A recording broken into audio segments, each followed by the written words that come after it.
ഞങ്ങളൊരു മനുഷ്യരും ചതിക്കാറില്ല, വഞ്ചിക്കാറില്ല, ഞങ്ങൾക്ക് ദൈവം അനുഗ്രഹിച്ച് തന്നത് മതി എന്ന് പറഞ്ഞതുപോലെയാണ് നമ്മുടെ ജീവിതം. കരണം തെറ്റിയാൽ മരണം, കലയൊരു ജീവിത പരീക്ഷണം. ജീവിതത്തിലെ ഒരു പരീക്ഷണമാണ് ഞങ്ങളുടെ കല, സൈക്കിൾ യജ്ഞം.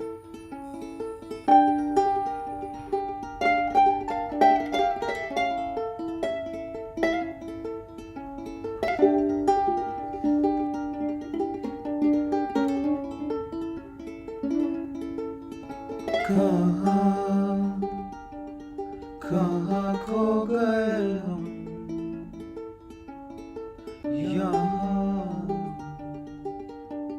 ഞാൻ കമറുദ്ദീൻ, കൊച്ചിൻ കമറുദ്ദീൻ.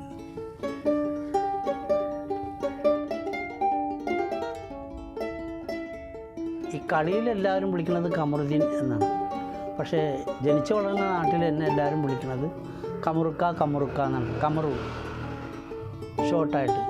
ഇവിടെ ഇപ്പോൾ അങ്ങനെ വിളിക്കാൻ തുടങ്ങിയിട്ടുണ്ട്, കമുറുക്ക. പശ്ചിമ കൊച്ചിയിലാണ് ജനിച്ചത്. പശ്ചിമ കൊച്ചി എന്ന് പറയുമ്പോൾ മട്ടാഞ്ചേരി. हो मुबारक तुम्हें सर झुकाना, पर इतनी गुजारिश करूंगा मैं, दिल झुकाना भी लाजिम है साहिब, सर झुकाना ही सजदा नहीं है। कहाँ खो गए हम यहाँ, बोलो रे बेगम।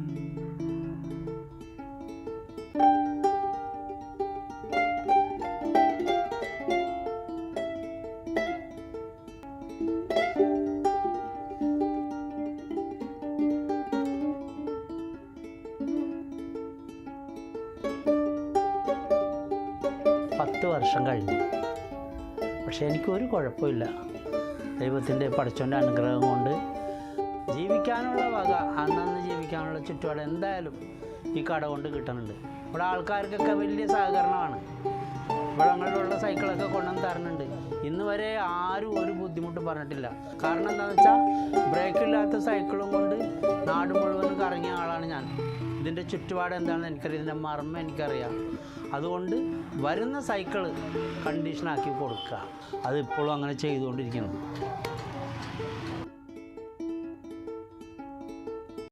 എനിക്ക് പുതിയ തലമുറയോട് പറയാനുള്ളത്, അവർക്കറിയില്ല ഈ സൈക്കിൾ യജ്ഞം എന്ന് പറഞ്ഞാൽ എന്താണെന്ന്. ഇപ്പോഴത്തെ തലമുറ കണ്ടിട്ടില്ല എന്ന് പറയാൻ കാരണം, സൈക്കിൾ യജ്ഞം എന്ന് പറഞ്ഞാൽ ഒരു വല്ലാത്ത, വളരെ കഷ്ടപ്പാടുള്ള, ബുദ്ധിമുട്ടുള്ള, അതും ദൈവികമായിട്ടുള്ള ഒരു കലയാണ്. ആ കാലഘട്ടത്തിൽ പലരും ജീവിക്കാൻ വേണ്ടി ഇങ്ങനെയുള്ള തൊഴിൽ ചെയ്യാൻ രംഗത്ത് വന്നു. അതിൽ പെട്ടതാണ് സൈക്കിൾ യജ്ഞം. സൈക്കിൾ യജ്ഞം നമ്മുടെ നാട്ടിലുണ്ടായിരുന്നതല്ല, ഇത് തമിഴ്നാട്ടിൽ നിന്ന് ചേക്കേറിയതാണ്.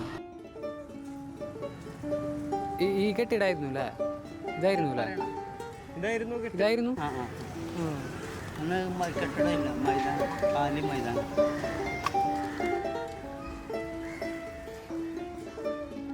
ആ കൂട്ടത്തിൽ ഈ സൈക്കിൾ യജ്ഞമുള്ള സ്ഥലത്ത് ഒരു ദിവസം വന്നപ്പോൾ ഉച്ച സമയമാണ്. അയാൾക്ക് ഒരു വെള്ളം കുടിക്കണം, ആരുമില്ല അരിയത്ത്. ഞാൻ അരിയത്ത് ഇങ്ങനെ ചെന്ന് പറഞ്ഞ് ഒരു സോഡ വാങ്ങിത്തരാമെന്ന് ചോദിച്ചു. അങ്ങനെ ഞാനൊരു സോഡ വാങ്ങിക്കൊണ്ടുപോയി കൊടുത്തു. നമ്മുടെ വേണ്ടപ്പെട്ട ആരെങ്കിലും ആൾക്കാർ വരുന്നത് വരെ ഇച്ചിരി നേരം നിൽക്കാൻ പറഞ്ഞു. ഞാൻ വൈകുന്നേരം വരെ നിന്നു. സന്ധ്യ ആയപ്പോൾ ആൾക്കാരെ കൂടി പിന്നെ എനിക്ക് കളിയൊക്കെ കാണാൻ ഞാൻ പോയില്ല. അങ്ങനെ നിന്ന് കളി തീരണ വരെ നിന്നു. അപ്പോൾ അതിൻ്റെ ഇടയ്ക്ക് ഇയാൾ എന്നെ വിളിച്ചിട്ട് പറഞ്ഞ് ആ പാട്ട് എടുത്തിട്ട് ഒരു പിരിവെടുക്കാൻ പറഞ്ഞു. ആളുകളെല്ലാം കൂടി നിൽക്കല്ലേ. അങ്ങനെ ഞാൻ ആ ടിന്നെടുത്ത്, പഴയ അമൂലിൻ്റെ ടിന്നാണ്, അതെടുത്ത് ഒരു പിരിവൊക്കെ എടുത്തു, അത് കൊണ്ടുവന്ന് വെച്ചു. അങ്ങനെ ആൾക്കാരെന്നെ ശ്രദ്ധിക്കാൻ തുടങ്ങി. അങ്ങനെ ചെല്ലുമ്പോഴാണ് തമ്മനത്ത് സൈക്കിൾ യജ്ഞം നടക്കുന്നത്. സൈക്കിൾ യജ്ഞം നടക്കുന്നിടത്ത് ഞങ്ങൾ രണ്ടുപേരും കാണാൻ നിന്ന കൂട്ടത്തിൽ ഇയാൾ ഇപ്പോൾ വരാമെന്ന് പറഞ്ഞ് ഇയാൾ പോയി.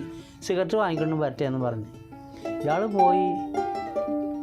കുറച്ച് നേരം കഴിഞ്ഞപ്പോൾ മൈക്കിൽ കൂടെ അനൗൺസ്മെൻറ്റ് കേൾക്കുന്നു. ഏതാനും നിമിഷങ്ങൾക്കകം കൊച്ചിയിൽ നിന്നും വന്നിട്ടുള്ള കൊച്ചിൻ നാഗേഷ് എന്നറിയപ്പെടുന്ന കൊച്ചിൻ കമറുദ്ദീൻ നിങ്ങളുടെ മുമ്പിൽ ഒരു റോക്ക് ആൻഡ് റോൾ അവതരിപ്പിക്കുന്നതാണ്. എന്നിട്ട് ഞാൻ ഈ ഇടിവെട്ട് കൊണ്ടുപോയ ഇതാര് പറഞ്ഞിട്ട് ഇത് ആരാണ് എന്താണെന്ന് പറയുമ്പോൾ മറ്റവൻ സിഗരറ്റും വലിച്ചുകൊണ്ട് ചിരിച്ചുകൊണ്ട് വരണം എൻ്റെ മുമ്പിലേക്ക്. അപ്പം നീയാണ് ഈ പണി ചെയ്തതല്ലേ? നീ കയറി ഒരു ഡാൻസ് കളിക്ക്. ഞാൻ പറഞ്ഞിട്ടാണ്, കൊച്ചിക്കാരാണെന്നൊക്കെ പറയുമ്പോൾ റോക്ക് ആൻഡ് റോൾ എന്നൊക്കെ പറയുമ്പോൾ ആൾക്കാർക്ക് വലിയ ഇൻട്രസ്റ്റാണ്. നീ കയറി ഒരു റോക്ക് ആൻഡ് റോൾ അങ്ങനെ ഞാൻ ഈ മൈക്ക് സെറ്റ് വെക്കണ ആളുടെ എടുത്തിട്ട് പറഞ്ഞ് റോക്ക് ആൻഡ് റോളിന് ഏതാ വേണ്ടത്? അപ്പോൾ അന്നത്തെ ഈ മുഹമ്മദ് റാഫിയുടെ ഒരു പാട്ടുണ്ട്, ജാൻ പെഹ് ജാൻ ഹോ ദിൽ ഹാ ജാൻ ഹോ, जान पहचान हो जीना आसान हो, जान पहचान हो जीना आसान हो, दिल को चुराने वालों आंख न चुराओ, नाम तो बताओ, जान पहचान हो जीना आसान हो.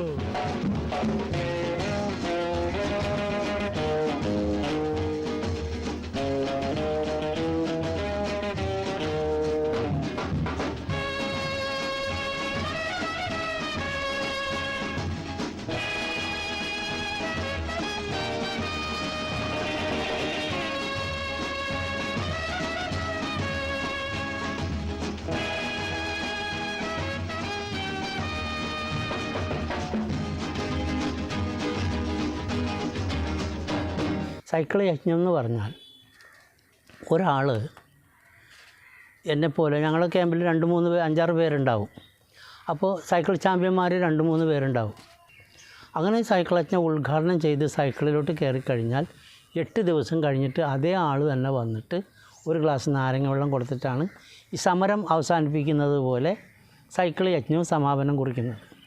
സൈക്കിളിൽ നിന്ന് താഴ്ത്തിറങ്ങും. ഈ 8 ദിവസം സൈക്കിളിൽ തന്നെയാണ്. കാല് നിലത്ത് കുത്താൻ പാടില്ല, കൈ നിലത്ത് കുത്തും. കൈ നിലത്ത് കുത്തുന്നത് എന്തെങ്കിലും സംഭാവനയൊക്കെ ആളുകൾ ഇട്ട് തരുമ്പോൾ അത് സൈക്കിളിൽ അഭ്യാസത്തോടെ ഇരുന്ന് പെറുക്കിയെടുക്കാൻ വേണ്ടിയിട്ടാണ്. കളി ഇങ്ങനെ നടന്നുകൊണ്ടിരിക്കും. മറ്റുള്ളവരുടെ കലാപരിപാടികളൊക്കെ ഉണ്ടാവും. ഡാൻസ് ഉണ്ടാവും, കോമഡി ഉണ്ടാവും, നാടകം ഉണ്ടാവും, ട്യൂബ് പൊട്ടിക്കണ പരിപാടി ഉണ്ടാവും, കല്ല് നെഞ്ചിൽ വെച്ച് ഹാമർ കൊണ്ട് അടിച്ച് പൊട്ടിക്കണ പരിപാടി ഉണ്ടാവും, ആട്ടുകല്ല് നെഞ്ചിൽ വെച്ചിട്ട് നെല്ല് കുത്തി അരിയാക്കുന്ന പരിപാടി ഉണ്ടാവും, സൈക്കിൾ ഹൈറ്റിൽ അഭ്യാസം കാണിക്കുന്ന പരിപാടിയുണ്ട്, ഫയർ ജമ്പിങ്, ഫയർ ടാപ്പിങ്, ഇങ്ങനെയുള്ള പരിപാടികളൊക്കെ ഉണ്ടാവും. ഇത് കൂടാതെ കാറ് തലമുടി കൊണ്ട് കെട്ടിവലിക്കുക, കാറ് നെഞ്ചിത്തൂടെ കയറ്റി ഇറക്കുക, 2 മണിക്കൂർ കുഴിയിൽ കുഴിച്ച് മൂടുക. ഇപ്പോൾ ഈ സ്ഥലത്ത് പരിപാടി നടത്തുമ്പോൾ കുഴിയിൽ കിടന്നത് ഞാനാണ് 2 മണിക്കൂർ ഇവിടെ ഈ ഗ്രൗണ്ടിൽ. അന്ന് 45 വർഷത്തിന് മുമ്പ് സൈക്കിൾ യജ്ഞം നടത്തിയ ഒരു ഗ്രൗണ്ടാണിത്. 1975 കാലഘട്ടങ്ങളിൽ 80-ൽ സ്റ്റോപ്പായി കഴിഞ്ഞപ്പോഴാണ് 90 വരെ മറ്റുള്ള കായിക കലാപരിപാടികളൊക്കെയാണ് നടന്നത്. സൈക്കിൾ യജ്ഞം ഇല്ല. യജ്ഞം എല്ലാവരും നിർത്തി.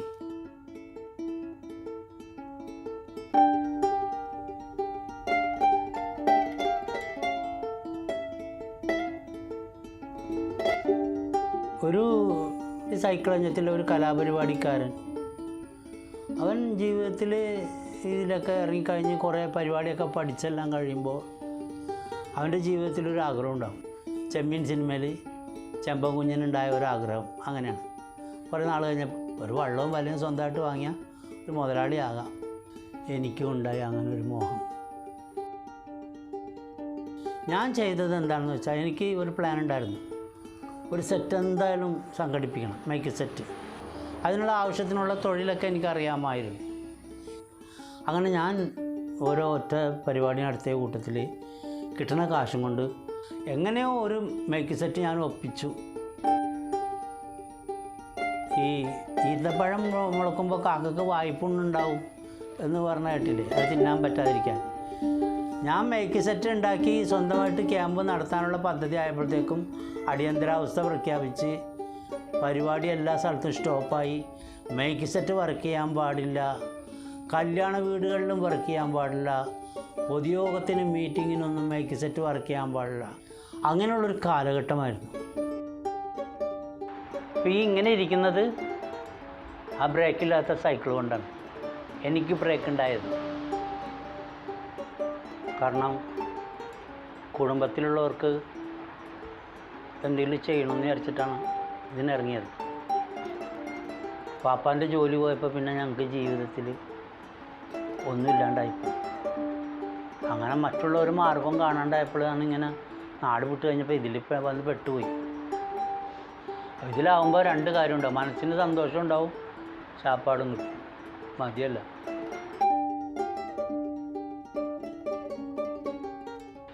ഞാൻ പീഡിയക്കോലായിൽ നിന്ന് ഇതുവരെ കയറിയിട്ടില്ല. സ്ട്രീറ്റിൽ നിന്ന്, തെരുവിൽ നിന്ന് ഞാൻ കയറിയിട്ടില്ല. ഈ സൈക്കിളായിട്ട് തെരുവിൽ ഞാനുണ്ട്. എന്തിനാണെന്നറിയാമോ ബ്രേക്ക് വെക്കാത്തത് സൈക്കിളിന്? എൻ്റെ കൂടപ്പിറപ്പുകളിൽ എൻ്റെ കുടുംബത്തിൽ ഏതെങ്കിലും ഒരെണ്ണം തെരുവിലേക്ക് എറിയപ്പെട്ടാൽ അവർക്ക് വേണ്ടി ഞാനുണ്ടാകണം തെരുവിൽ. അതിനാണ് ഞാൻ തെരുവിൽ ഈ സൈക്കിളായിട്ട് നടക്കുന്നത്. കൈമേൽ പതിച്ചുള്ള മൈലാഞ്ചി ചുവപ്പിൻ്റെ രംഗി മതി മറന്നൊരു ബീവി. കാലം ഒരുപാടും കഥയത് ചൊരിയുവാൻ നീയും സ്വയം വരെ പെരുന്നാള്. ഇക്ക സ്കൂളിൽ പോയിക്കൊണ്ടിരിക്കുമ്പോൾ ഞങ്ങളായിട്ട് പോകുമ്പോൾ 4ാം ക്ലാസ്സിൽ പഠിക്കുമ്പോൾ സൈക്കിൾ റാലി എൻ്റെ ബൈക്കിൽ കൂടി ഇപ്പോൾ ഞങ്ങളതിൽ ബുക്ക് തരും. ബുക്സൊക്കെ തരുമ്പോൾ ബാപ്പി ചോദിക്കും അവനോട് പോയി നോക്കും, ഇക്കാക്കോട് പോയി നോക്കും, പറയും പോരാന്ന് പറഞ്ഞ് പോയി പറയും. പിന്നെ ആളെ കാണില്ല. പിന്നെ ഓരോ പരിപാടി സ്ഥലത്ത് ഇങ്ങനെ ക്യാമ്പ് അനുസരിച്ച് അങ്ങനെ പോക്കാണ്. ഞങ്ങൾക്കൊന്നും എതിർപ്പില്ല. ഞങ്ങൾക്ക് പോട്ടെ എന്ന് വെച്ചിട്ടുണ്ടെങ്കിൽ അന്നൊക്കെ എന്ന് പറഞ്ഞിട്ടുണ്ടെങ്കിൽ അതൊരു ഹരമാണല്ല കാണാനുള്ള. അല്ലാണ്ട് എതിർപ്പ് എന്ന് പറയുമ്പോൾ നമുക്കത് എന്താണെന്നുള്ളത് നമുക്കറിയാൻ പാടില്ല അന്നത്തെ ആ ഒരു ഇത്. പോവും ഞങ്ങളും ഇങ്ങനെ പരിപാടിയൊക്കെ കാണും, പിടിക്കും, വരും, ഇങ്ങനെയൊക്കെ ഉള്ള ഇതായിരുന്നു. അന്നൊക്കെ ഒരു ഹരമാണ് നമുക്കത് ചുരുക്കം പറഞ്ഞാൽ.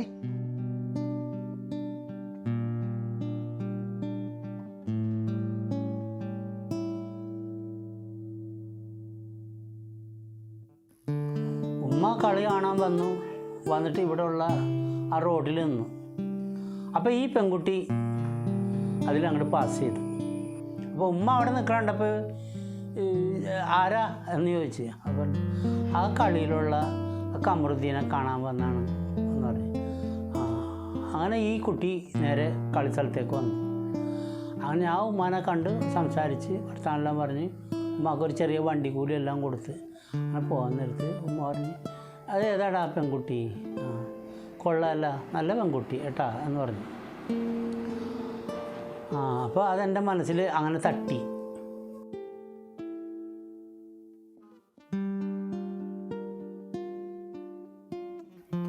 അങ്ങനെ തൊട്ടടുത്ത വീട്ടിലിരുന്ന് ഇങ്ങനെ സംസാരിച്ചുകൊണ്ടിരിക്കുന്ന സമയത്ത് ചുമ്മാ അവിടെ ഒരു ദിവസം പകൽ വന്നു, കണ്ടു, പോയി. അങ്ങനെ കുഴിച്ച് മൂടുന്ന പരിപാടിക്ക് ഞാൻ കുഴിയിലിറങ്ങി കഴിഞ്ഞ് 2 മണിക്കൂർ കഴിഞ്ഞ് കുഴിയിൽ നിന്ന് മേപ്പോട്ട് കയറി നോട്ടുമാലയൊക്കെ ഇട്ട ആൾക്കാർ അതെല്ലാം കഴിഞ്ഞ് പിരിവിന് വേണ്ടി ഇങ്ങനെ പോകുമ്പോൾ പെണ്ണുങ്ങളുടെ ഭാഗത്തൊരു ചലനം. അപ്പോൾ നോക്കുമ്പോൾ ഒന്നുകൊണ്ട് ഇതിനൊന്ന് സമാധാനപ്പെടുത്തലുണ്ടാ എന്ന് പറഞ്ഞു. അപ്പോൾ നോക്കുമ്പോൾ ഇയാൾ എന്തോ ഒരു വിഷമത്തോടുകൂടെ നിൽക്കണതാണ്. കാരണം കുഴിയിലിറങ്ങി ചത്തട്ട് തന്നെയാണല്ല, അങ്ങനെയുള്ള ഒരു ഫീലിങ്. ആ ഫീലിങ്ങിൽ അങ്ങനെ നിൽക്കായിരുന്നു. അങ്ങനെ അതെല്ലാം കഴിഞ്ഞ് ആ ആൾ ജീവിച്ച് വന്നല്ലോ. ആ പ്രശ്നമെല്ലാം കഴിഞ്ഞ് അവിടുത്തെ ക്യാമ്പ് കഴിഞ്ഞ് ഞങ്ങൾ പോയി. വീട്ടിൽ നിന്ന് ഉമ്മാനും ബാപ്പാനും പറഞ്ഞയച്ചു. ഇവിടെ വന്നു, കണ്ടു, അവർക്ക് ഇഷ്ടപ്പെട്ടു. അങ്ങനെ കല്യാണം. വാപ്പ എന്ന് പറഞ്ഞാൽ ഒരു സ്നേഹം കിട്ടാത്തത് വലിയ നഷ്ടം തന്നെയാണ്. പിന്നെ വാപ്പ ജോലിക്ക് പോകണമെന്ന് പറഞ്ഞാൽ ഈ ജോലി എന്ന് പറഞ്ഞാൽ ചില ആളുകൾക്ക് അത് കാണുമ്പോൾ ഭയങ്കര ഒരു കോമഡി ആയിട്ട് തോന്നും. പക്ഷെ ചില ആളുകൾക്ക് കാണുമ്പോൾ ഭയങ്കര പ്രയാസമായിട്ട് തോന്നും. കാരണം ഇപ്പം ഈ പറഞ്ഞ പോലെ കല്ലിങ്ങനെ നെഞ്ചത്ത് കല്ലെടുത്തിടുക, കയറ് കെട്ടിയിട്ട് ഇങ്ങനെ കാറൊക്കെ ഓടിക്കുക, ട്യൂബ് പൊട്ടിക്കുക, പിന്നെ സൈക്കിളിൽ നടക്കുക, ഭയങ്കര പ്രയാസമുള്ള കാര്യം തന്നെയാണ്. അതെൻ്റെ വാപ്പയാണല്ലോ ചെയ്യണേന്ന് പറയുമ്പോൾ ചിലവർക്കൊരു കോമാളി പോലെ തോന്നും. പക്ഷെ ഞങ്ങൾക്ക് തോന്നുമ്പോൾ ഞങ്ങൾക്കൊരു പ്രയാസമായിട്ട് തോന്നിയിട്ടുണ്ട്.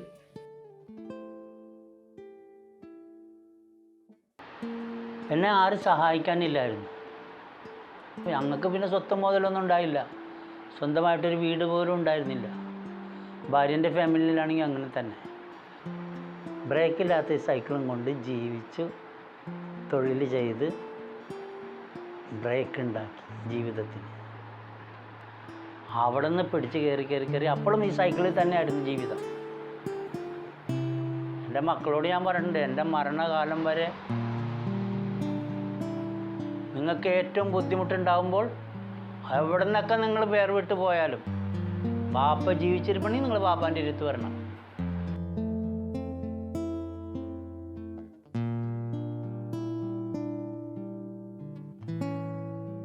ഇടത്തെ കയ്യിൽ നോക്കിയിട്ടുണ്ടെങ്കിൽ ഇടത്തെ കക്ഷത്ത് നോക്കിയിട്ടുണ്ടെങ്കിൽ 9 തുന്നൽ കാണാം.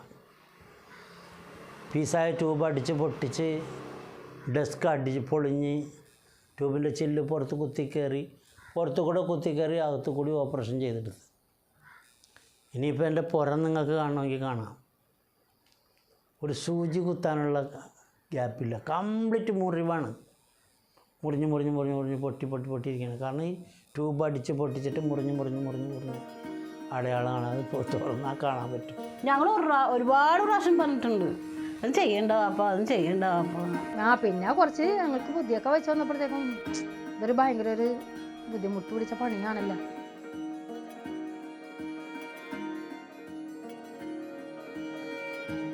കുഴി കിടക്കുമ്പോഴൊക്കെ ബാപ്പ പറയും മോനെ എന്തിനാണ് ഈ പണിക്ക് നിൽക്കണം എന്നൊക്കെ പറയും.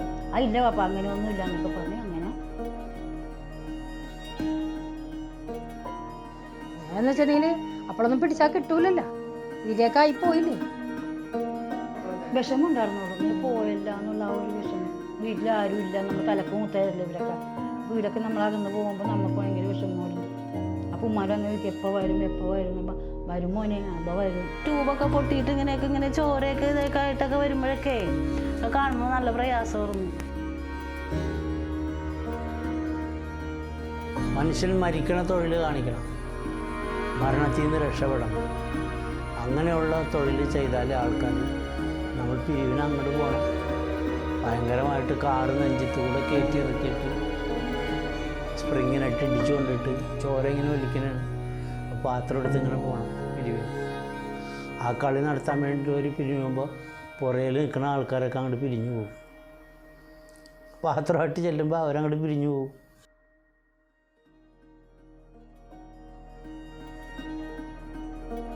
എന്നാൽ ആയിരക്കണക്കിന് ജനം നമ്മുടെ നാട്ടിൽ ഒരു തൊഴിലും ഇല്ലാത്തവർ, ജീവിക്കാനൊരു മാർഗമില്ലാതെ ജീവിച്ചിരുന്നത് ഈ സൈക്ലിംഗ് കൊണ്ടാണ്. സർക്കാരിൽ നിന്നൊരു ആനുകൂല്യമോ മറ്റുള്ളൊരു വരുമാനമോ ഒന്നുമില്ല.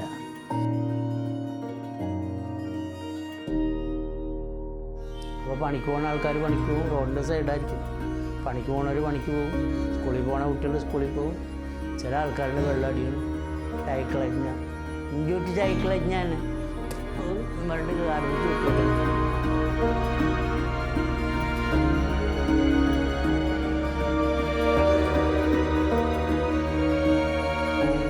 എന്നാൽ കേരളക്കരയാകെ എനിക്ക് കിട്ടിയേക്കണ കയ്യടി എന്ന് പറഞ്ഞാൽ കോടികളുടെ കയ്യടിയാണ്.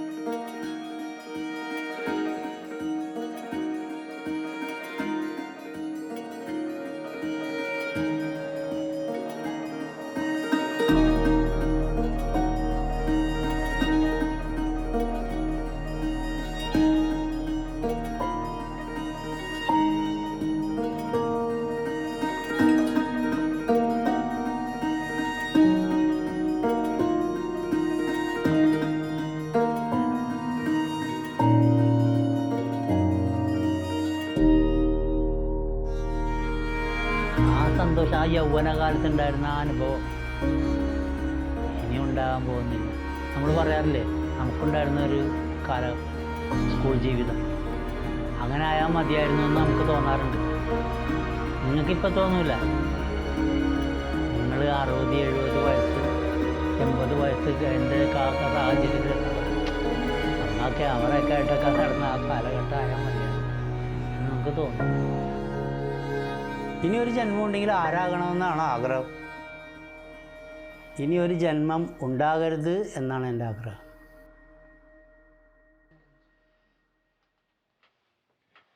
Okay, ready? 1, 2, 3, start. മതിക്കേണ്ട മനുജ മരണം നിന്നെ മാടി വിളിച്ചിടും, അത് തേടിയെത്തും നിന്നിൽ നീ വാണിടുമൊരു കാലം. മതിക്കേണ്ട മനുജ മരണം നിന്നെ മാടി വിളിച്ചിടും, അത് തേടിയെത്തും നിന്നിൽ നീ വാണിടുമൊരു കാലം. ഇത്രയും കാലം ഒത്തുകഴിഞ്ഞൊരു മിത്രങ്ങളുമായി നീ കൂട്ടുപിരിഞ്ഞിടും, പിന്നെ കബറിലണഞ്ഞിടും. സഖി കഥനത്താൽ കരയും, ഉറ്റ ഉടയവരും കരയും. മതിക്കേണ്ട മനുജ മരണം നിന്നെ മാടി വിളിച്ചിടും. അത് തേടിയെത്തും നിന്നിൽ നീ വാണിടുമൊരു കാലം.